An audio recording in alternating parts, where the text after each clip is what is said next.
Assalamualaikum warahmatullahi wabarakatuh. Apa kabar Bapak Ibu para peserta PPG Kementerian Agama tahun 2025? Jumpa kembali di channel Kang Safar.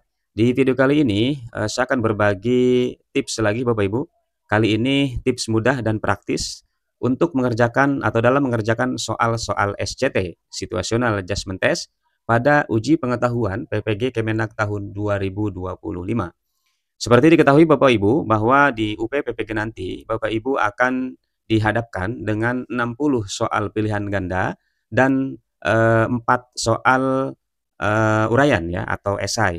Nah, untuk 60 soal pilihan ganda ini terbagi menjadi dua jenis tes. Yang pertama ada tes PCK, itu jumlahnya 50 soal, dan yang kedua jenis soalnya adalah SJT Bapak Ibu ya, Situational Adjustment Test, yang terdiri dari 10 soal.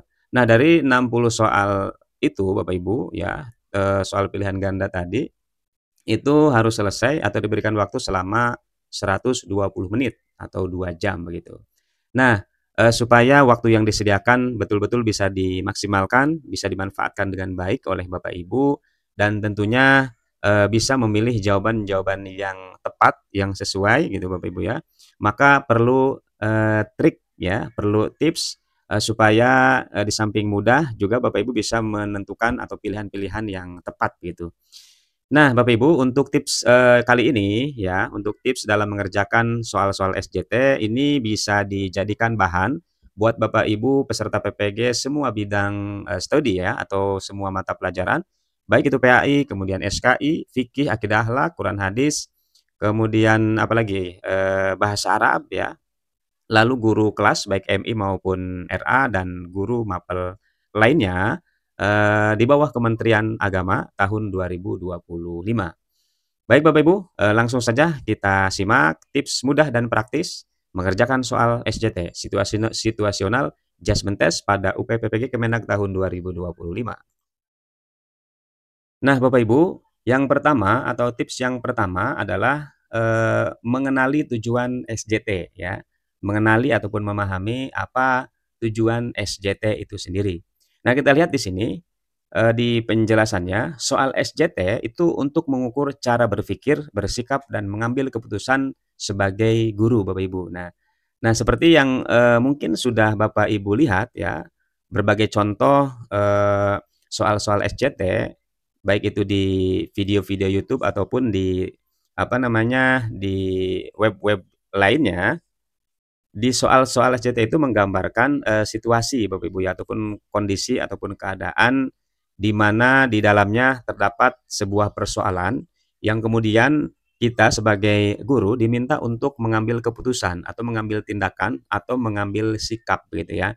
Nah, di situ, sikap yang kita tunjukkan ya, kemudian keputusan yang kita ambil, yang selanjutnya disesuaikan dengan opsi ya, jawaban yang ada di situ, itu menggambarkan cara berpikir, bersikap, dan juga mengambil keputusan dari kita sebagai seorang guru gitu ya. Maka ya kita cari, opsi-opsi yang, lebih efektif, yang lebih sesuai dengan norma-norma, sebagai seorang guru begitu Bapak Ibu ya. Nah, kemudian tidak selalu ada satu jawaban benar, tapi ada jawaban paling tepat dalam konteks etika dan profesionalisme. Nah, jadi di soal SJT itu, di opsi-opsinya itu Bapak Ibu, di pilihan jawabannya, itu tidak ada istilah jawaban benar ataupun salah ya. Tapi yang ada jawabannya itu ya kurang tepat, tepat, atau paling tepat gitu ya, dan seterusnya. Jadi semua jawabannya ya bisa dibilang benar, akan tetapi kita cek kembali setiap opsinya, mana di antara opsi-opsi tersebut yang paling tepat dan paling efektif untuk, dilakukan, begitu kira-kira. Dengan mempertimbangkan ini Bapak Ibu ya, dengan mempertimbangkan etika ya, norma-norma etika, sebagai seorang guru dan juga memperhatikan, ini nilai-nilai profesionalisme, sebagai seorang guru gitu ya, sikap profesionalisme. Nah, ini yang menjadi dasar di dalam menentukan, jawaban-jawaban, dalam menentukan jawaban pada soal-soal SJT nanti. Nah, ini yang pertama Bapak Ibu ya, tips yang pertama. Jadi harus, pahami dulu tujuan dari SJT-nya begitu ya. Baik, kita lanjut ke tips yang kedua. Nah, tips yang kedua Bapak Ibu, mesti memegang 5 prinsip kunci jawaban ya. Nah, ada 5 prinsip, kunci jawaban pada, tes SJT. Mana saja 5 prinsip itu? Yang pertama ada etis, reflektif, solutif, edukatif, dan kolaboratif. Nah, untuk prinsip etis, nah ini, definisi secara singkatnya ini Bapak Ibu ya. Etis itu maksudnya jujur atau taat aturan. Misalkan, nih ini contohnya, menolak menulis laporan palsu meski disuruh atasan. Nah, itu kan, barangkali nanti ada soal, salah satu soal yang mana kita diminta oleh, pimpinan kita gitu ya, contoh misalkan kepala sekolah untuk membuat laporan yang tidak sesuai dengan yang sebenarnya. Nah, kita milih opsi yang, pada intinya menolak gitu Bapak Ibu ya. Menolak tetapi tentu dengan cara-cara yang elegan, nah itu ya. Nah ini yang pertama. Jadi tetap yang harus dikedepankan adalah kejujurannya ini Bapak Ibu ya, atau taat aturannya. Nah kemudian yang kedua prinsip reflektif, ini diartikan sebagai apa, berpikir sebelum bertindak atau pikirkan dampak lah kira-kira ya. Jadi sebelum mengambil keputusan maka harus dipikirkan terlebih dahulu, dampaknya, seperti apa gitu ya. Ini yang dimaksud dengan reflektif. Nah contoh misalnya, Bapak Ibu dihadapkan dengan situasi gitu ya, di dalam ada persoalan, maka tidak langsung marah saat misalkan siswa membuat kesalahan. Tetapi yang terbaiknya adalah mengajak, diskusi Bapak Ibu ya. Diajak diskusi, diajak komunikasi, dan lain sebagainya. Nah, ini yang dimaksud dengan prinsip reflektif. Kemudian yang ketiga, prinsip solutif, ya, fokus mencari solusi atau penyelesaian masalah, gitu ya. Nah, contoh kasus misalkan rekan guru, ya ada rekan guru yang sering absen misalkan ya, ada satu soal yang menggambarkan seperti ini. Ada rekan guru kita misalkan yang sering tidak masuk sekolah. Nah, solusinya seperti apa? Apa tindakan kita kan gitu biasanya ya. Nah, maka, solusi ataupun tindakan terbaiknya gitu ya, nah ini ajak bicara bukan, lapor dulu gitu ya, tapi kita ajak komunikasi dulu, ngobrol dulu kan gitu ya. Nah gitu Bapak Ibu ya, ini yang maksud dengan solutif. Kemudian yang berikutnya, prinsip yang keempat ada edukatif. Nah, edukatif ini, artinya adalah mendidik bukan menghukum. Contoh kasus misalkan, ajak kelas belajar dari kasus siswa mengejek misalkan ada apa namanya, di satu soal misalkan ada menggambarkan situasi ataupun keadaan, siswa yang mengejek gitu ya, kasus siswa mengejek. Nah maka, penyelesaiannya ataupun tindakan yang dilakukan oleh Bapak Ibu harus apa namanya, harus mencerminkan ini, prinsip edukatif gitu ya. Bentuknya seperti apa ya? Bisa diajak, diskusi, atau diajak belajar terkait dengan ini, apa namanya, situasi yang terjadi pada saat itu. Misalkan ada siswa yang, mengejek atau menjelek-jelekan orang lain, ya jadi diajak diskusi soal itu gitu ya temanya. Sehingga kan di situ ada nilai-nilai ini Bapak Ibu ya, ada mendidiknya, jadi bukan menghukum gitu ya. Kalau misalkan yang tidak mencerminkan nilai-nilai edukatif ketika ada anak atau siswa yang mengejek, teman yang lain, sikapnya apa? Ya langsung menghukum misalnya gitu ya, langsung memanggilnya, menghukum dan seterusnya. Nah itu, tidak sesuai dengan prinsip edukatif ini gitu Bapak Ibu ya. Nah kemudian yang kelima ada prinsip kolaboratif. Nah ini harus melibatkan pihak lain. Diskusikan masalah kelas bersama wali murid dan juga, bagian BK. Nah ini Bapak Ibu ya. Nah ini, 5 prinsip kunci jawaban, pada soal-soal SJT nanti Bapak Ibu ya. Jadi ini mesti dijadikan ya paling tidak, dijadikan dasar ketika kita akan menentukan opsi-opsi jawabannya. Kemudian kita lanjutkan ke tips yang ketiga. Nah, hindari perangkap umum di soal SJT, perangkap umum Bapak Ibu ya. Jadi di soal SJT ini biasanya, nah ini yang mesti dihindari Bapak Ibu nih ya. Pertama adalah jawaban yang ekstrim, kemudian reaktif dan egois. Nah, ini mesti dihindari. Yang ekstrim kayak gimana? Misalkan nih ada bahas langsung menolak, langsung melapor gitu ya, atau langsung menghukum. Nah, itu kan jawaban-jawaban yang ekstrim, yang ini yang harus dihindari. Kemudian yang reaktif misalnya menegur di depan umum. Nah, ini ya, di depan umum nih, ini reaktif, terlalu reaktif. Ini juga harus dihindari jawaban-jawaban yang mengarah ke sini. Termasuk egois, bertindak sendiri tanpa koordinasi. Nah, ini juga, mesti dijadikan catatan agar kita jangan sampai memilih opsi jawaban yang ada unsur ininya Bapak Ibu ya, unsur ekstrim, reaktif, juga egois. Kemudian yang mesti dilakukan nih, kalau ini yang harus dihindari atau jangan dipilih gitu ya, opsi yang mengandung ini jangan dipilih. Nah, kita pilih opsi-opsi yang ini, ada ininya unsur bersikap adil dan profesional, kemudian komunikatif dan solutif, serta mempertimbangkan kepentingan, jangka panjang. Nah, ini Bapak Ibu ya. Ini yang mesti dipilih, opsi ini. opsi yang mengandung, hal-hal, ini Bapak Ibu yang mesti dipilih. Nah itu yang ketiga ya. Kita lanjut ke tips yang keempat. Nah ini, biasakan baca konteks soal dengan teliti. Nah biasanya kita bacanya terlalu buru-buru apalagi misalkan dikejar-kejar waktu Bapak Ibu ya. Makanya memang, perlu apa ya, banyak latihan ya Bapak Ibu supaya kita bisa coba, menyesuaikan waktu yang tersedia dengan jumlah soal yang ada begitu. Nah, ini Bapak Ibu perhatikan di setiap konteks soalnya nanti siapa pelakunya gitu ya, apakah siswa, guru, atau kepala sekolah, kemudian apa masalahnya, kemudian apakah sudah ada tindakan sebelumnya, lalu siapa yang punya wewenang menyelesaikannya. Nah ini, mesti diperhatikan ya di dalam konteks soal SJT nanti. Kenapa? Karena nanti akan mempengaruhi, tindakan jawaban gitu ya, di dalam memilih opsi jawaban yang tepat ya, sesuai dengan, poin-poin ini. Misalkan contoh di sini, guru menyuruh menutupi kendala di laporan. Nah, jadi bukan hanya soal jujur Bapak Ibu, karena kan, yang menyuruhnya adalah, guru gitu ya, yang menyuruhnya guru, maka bukan hanya soal jujur, tapi juga soal cara menyampaikan kejujurannya itu dengan elegan gitu ya.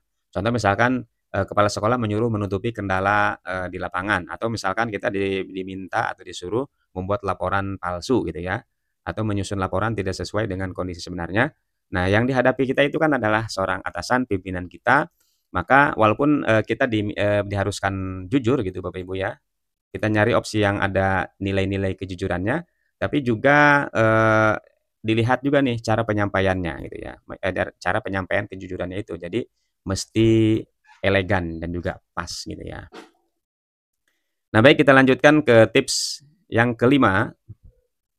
Nah ini tips yang kelima, jangan terkecoh dengan, panjang ataupun pendeknya opsi jawaban ya. Nah biasanya kan opsi jawabannya ada yang panjang, ada yang pendek Bapak Ibu ya. Jadi tidak selamanya yang opsi jawaban yang panjang itu tepat gitu ya, tidak selamanya.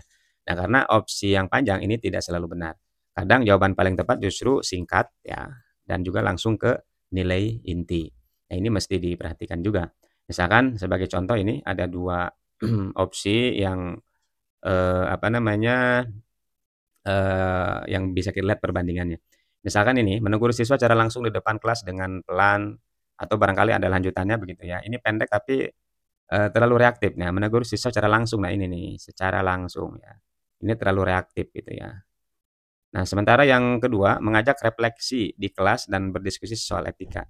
Nah, ini opsi yang satu lagi ini, dinilai lebih bijak ya, meskipun, jawabannya singkat. Karena ada ini nih, bahasa refleksi gitu ya, kemudian diskusi. Ini kan lebih bijak dibandingkan dengan ini, menegur ya. Nah itu, ini juga mesti diperhatikan Bapak Ibu ya. Jadi penggunaan kata-katanya juga mesti diperhatikan. Selanjutnya, tips yang keenam, latihan dengan logika sosial dan empati guru. Nah, di dalam menentukan, pilihan ya, atau menentukan opsi jawaban di setiap, soal-soal SJT Bapak Ibu, nah gunakan pertanyaan ini ya, ini, sebelum, kita menentukan jawaban. Nah, apakah ini mendidik? Nah ini Bapak Ibu, ini mesti diperhatikan. Kemudian apakah ini adil? Apakah ini menyelesaikan masalah atau tidak? Kemudian apakah ini menjaga martabat guru dan siswa dan seterusnya, martabat kepala sekolah misalnya gitu ya. Nah ini juga mesti diperhatikan di dalam, memilih opsi-opsi jawaban yang terbaik ya, bukan memilih jawaban yang benar atau salah, tetapi memilih jawaban yang tepat, yang terbaik gitu Bapak Ibu ya. Ini mesti diperhatikan. Selanjutnya tips yang ke-7, jangan terjebak pada kesan tegas. Nah, walaupun terlihat tegas tapi harus diperhatikan juga. Nah, kita lihat sini, tegas itu bukan berarti kasar atau langsung menghukum. Nah, tegas itu berarti konsisten, tenang, dan solutif gitu Bapak Ibu ya. Kalau misalkan, apa namanya, walaupun kelihatan tegas, tapi cara yang digunakannya kasar berarti kan nggak bagus, nggak tepat. Atau langsung menghukum juga ini kan kurang baik. Nah, misalkan contoh nih, misalkan ada rekan guru ya menitip kelas, berulang kali, ya, sering nitipnya. Nah, ini perlu ketegasan dari kita sebagai rekan guru yang dimintai tolong gitu ya, untuk, apa namanya, menggantikan di kelasnya, tapi sudah sering kan gitu ya, berulang kali. Nah, tegas yang dimaksud di sini, nah ini mengkomunikasikan batas dan aturannya. Nah, jadi bukan langsung menolak. Nah, kalau nolak kan itu, terlalu apa namanya, reaktif ya, kalau langsung menolak. tapi dikomunikasikan saja, diobrolkan, sharing terkait dengan, batas dan aturannya seperti apa, diskusi gitu Bapak Ibu ya. Nah ini. Selanjutnya, tips yang ke-8, berpihak pada pendidikan dan perbaikan. Nah, di setiap soal Bapak Ibu ya, di setiap soal SJT nanti, pilih opsi yang mendorong pada pembelajaran, kemudian mendorong kepada perbaikan, lalu mendorong kepada perlindungan siswa dan guru, termasuk kepala ya, kalau misalkan tergantung konteks, soalnya. Lalu, mendorong kepada hubungan profesional yang sehat. Nah ini, ya, ini juga mesti diperhatikan. Lalu yang ke-9 ya, tips yang ke-9, nah, latihan rutin Bapak Ibu ya, latihan rutin dengan ragam kasus. Nah ini, jadi latihan dengan banyak jenis situasi, misalkan, siswa, rekan guru, kepala sekolah, orang tua, ya, kemudian, mendiskusikan, apa namanya, hasil-hasilnya itu ya, hasil latihannya itu dengan, rekan guru yang lain. Nah, apakah Bapak Ibu misalkan kita tanya ke rekan kita, juga akan memilih opsi yang sama atau tidak begitu ya. Tapi yang lebih efektif ini ya kita, apalagi kalau misalkan kebetulan kita punya rekan guru yang juga sama-sama walaupun bukan satu sekolah gitu ya. Ada rekan guru yang juga sama-sama sedang PPG Bapak Ibu ya, kemudian sedang mempersiapkan UP juga sama. Nah, itu bisa diajak sharing, diskusi, untuk sama-sama membahas, soal-soal. Jadi kan bisa sambil saling tanya gitu, saling koreksi dan sebagainya, itu jauh lebih efektif Bapak Ibu ya, dibanding kita misalkan belajar sendiri. Di video-video juga banyak Bapak Ibu ya, di YouTube bahkan di, channel saya juga banyak ya video-video yang bisa Bapak Ibu, apa namanya, lihat kaitannya dengan persiapan UP PPG, Kemenak gini ya di tahun 2025. Nah selanjutnya tips yang terakhir Bapak Ibu, tips yang ke-10, ingat nilai Anda yang dinilai. Nah, jadi jawaban Bapak Ibu ini harus menunjukkan siapa Bapak Ibu sebagai guru gitu ya, bukan sebagai yang lain, ini sebagai guru. Nah, kemudian bagaimana Bapak Ibu memecahkan masalah ya. Nah, ini juga mesti diperhatikan seberapa bijak dan reflektif, Bapak Ibu berpikir. Nah, ini.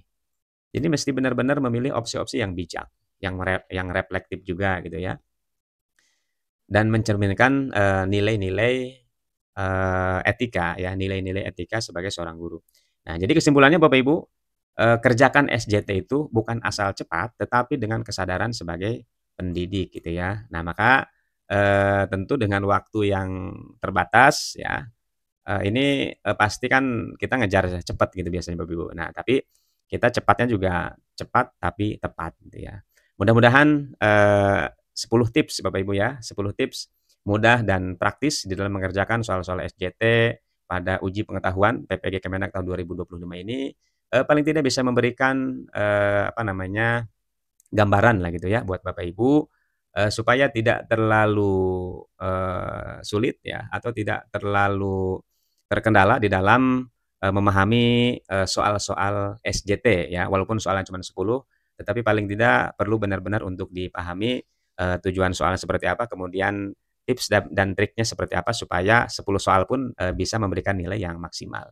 Jika video ini, dirasa bermanfaat Bapak Ibu, silakan untuk di-share ke rekan-rekan peserta PPG yang lain supaya, terbantu juga begitu ya di dalam memahami soal-soal SJT. Dan apabila ada hal-hal yang perlu dikoreksi Bapak Ibu, ada hal-hal yang perlu didiskusikan, silakan untuk dituliskan di kolom komentar.